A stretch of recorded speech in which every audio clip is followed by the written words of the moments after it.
Hey, Jesus is Lord. Thank God the word works. This is the year of change. Things that you've been believing God for 25 years going to come to pass suddenly. The things that you want changed in your life, they're going to get changed. God's going to help you. I've been talking to you about dreams and visions. Write the vision. That's Habakkuk chapter 2, verse 2. Write it. Make it plain. Write it out. Put the things on there you're believing God for in 2020. And I didn't even put a date on it. I date the date that I wrote it, and I believe God that this is going to happen, next month. I mean, I've already had some great things happen in the month of January. Now, watch this. Write the vision, make it plain upon tables, that he that readeth it. Now, I am the one that's to read my vision.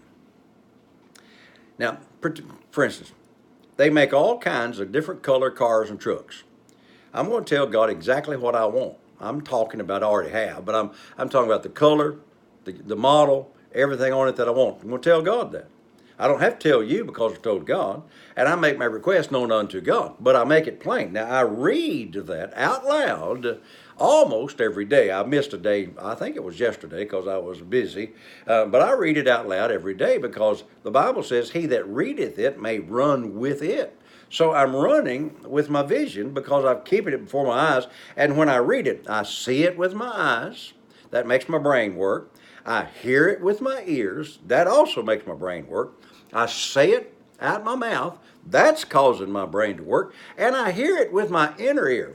I hear it in here. I mean, you don't have to talk out loud to hear it, but you hear it in there. That makes my spirit man work. So I got a lot working for me here. So you've written the vision, and you're starting to mark things off that's coming to pass, and I've had a whole bunch already come to pass. I believe by the end of maybe March, I'll have the whole thing done. I'm telling you, God's on my side. Now, somebody said, why do you want to wait to March? Hey, I'm just willing to give God some time to work out the details, but I'm believing God for it today. And what the Lord said to me was that this was a year of great change, and suddenly everything that you're believing God for is going to come to pass. So write the vision, read it, make it plain.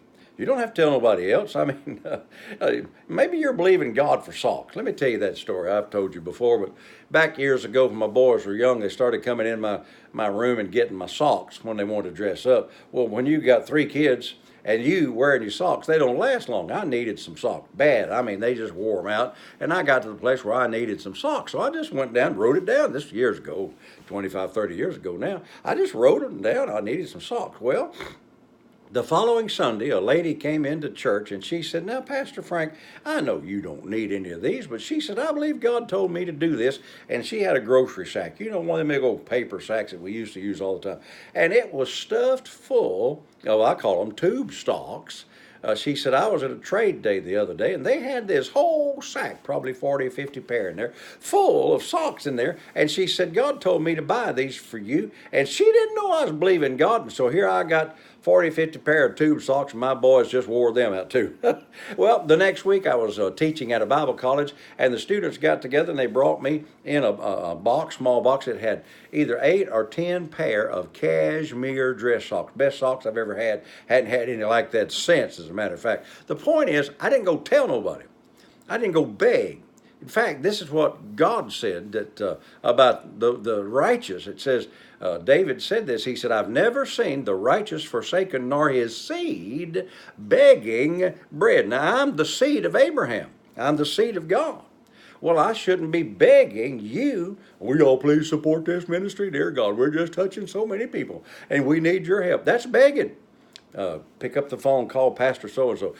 Brother, I'm believing God for places to preach. I ain't got no place to preach this month. Will you please let me come preach? That's begging.